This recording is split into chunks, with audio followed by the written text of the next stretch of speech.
Hello friends, வணக்கம். இன்றைக்கி வரலட்சுமி விரதத்துக்கு ஆந்திராவில் ஒரு ஸ்வீட் ரெசிபி செய்வாங்க, நெய்வேத்தியமாக செய்வாங்க. அதை பார்க்க போகிறோம்.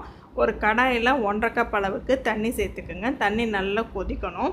இந்த தண்ணி நல்லா கொதித்ததையும் நீங்கள் ரவையை 1 கப் ரவை, வறுத்த ரவை, வறுக்காத ரவை எதுவாக இருந்தாலும் சரி, நீங்கள் 1 கப் ரவையை சேர்த்து உப்புமா கிளற மாதிரி நீங்கள் கிளறிக்கிங்க. ரவை நல்லா வேகணும். ரவை நல்லா வெந்ததுக்கப்புறமா ஒரு சில ரவைக்கு தண்ணி கம்மியாக வைக்கிற மாதிரி இருக்கும். அது உங்கள் ரவையை பொறுத்து நீங்கள் வச்சுக்கோங்க. ரவை வெந்ததையும் இதுக்கு சர்க்கரை 1 கப் ரவைக்கு 1 கப் சர்க்கரை கூட ஒரு 1/4 டீஸ்பூன் அளவுக்கு ஏலக்காய் பவுட்ரு சேர்த்துட்டு நல்லா மிக்ஸ் பண்ணிக்கோங்க. சர்க்கரை சேர்த்ததையும் கட்டி பிடிக்கும், அதனால் கட்டி இல்லாமல் முடிஞ்ச வரைக்கும் கலந்துக்குங்க.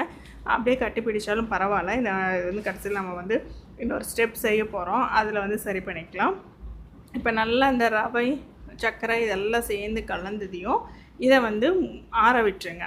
ஆற விட்டுட்டு இந்த மாதிரி ஆற விட்டு கை பொறுக்கிற அளவு சூடு வந்ததையும் நம்ம இதை சின்ன சின்ன பால்ஸாக ஃபஸ்ட்டு மாவு நல்லா பிசைஞ்சுக்கணும். இந்த ரவையை நல்ல மாவு மாதிரி சப்பாத்தி மாவெல்லாம் பிசைவோம் இல்லைங்களா, அந்த மாதிரி நல்லா பிசைஞ்சு எடுத்துக்கோங்க. அதுக்கப்புறமா சின்ன சின்ன பால்ஸாக உருட்டிக்கணும். பால்ஸ் உருட்டிட்டு அதை நம்ம வடை தட்டுவோம் இல்லைங்களா, அந்த மாதிரி லைட்டாக கையில் தட்டுறதில் கொஞ்சம் லைட்டாக அழுத்தி இது பண்ணிவிட்டு அதை டீப் ஃப்ரை பண்ணணும். அவ்வளோதான். இன்றைக்கி ஈஸியான ரெசிபி தான். கிட்டத்தட்ட கேசரி மாதிரி தான். கேசரிக்கு கலர் போடுவோம், இதில் கலர் போடல. அப்புறம் அதில் நெய்யெல்லாம் நிறையா சேர்ப்போம். இதுக்கு நெய்யெல்லாம் எதுவும் சேர்க்கலை. தேவைப்பட்டால் விருப்பப்பட்டால் நீங்கள் 1 டேபிள் ஸ்பூன் அளவுக்கு நெய் கூட சேர்த்து இதில் கலந்துக்குங்க. இந்த மாதிரி சின்ன சின்ன பால்ஸாக உருட்டிட்டு இப்படி லைட்டாக ப்ரெஸ் பண்ணிவிட்டு நம்ம எண்ணெயில் பொரிச்சு எடுத்துடலாம். நான் எல்லாம் இதையும் இந்த மாதிரி இது பண்ணிட்டு வந்துடுறேன். இப்போ பால்ஸாகவும் உருட்டிட்டு இந்த மாதிரி வடையாட்ட தட்டியும் வச்சுருக்கேன். இப்போ எண்ணெய் காஞ்சிட்ருக்கு கடாயில். அந்த சூடானதையும் நம்ம இதை டீப் ஃப்ரை பண்ணிடலாம். இது ரொம்ப டேஸ்ட் நல்லா இருந்துச்சுங்க. வெளியில் நல்ல கிறிஸ்பியாகவும் உள்ளே சாஃப்டாகவும் சூப்பராக இருந்துச்சு. கிட்ஸுக்கெல்லாம் ரொம்ப லைக் பண்ணி சாப்பிட்டாங்க. அங்கே ஆந்திராவில் இது பிரசாத ரெசிப்பியாக செய்கிறாங்க. நாமளும் இன்றைக்கி வரலட்சுமி விரதம் தானே, நீங்களும் ட்ரை பண்ணி பாருங்கள். நல்லா இருந்துச்சு. வீட்டில் அடிக்கொருக்க நம்ம செய்யலாம்.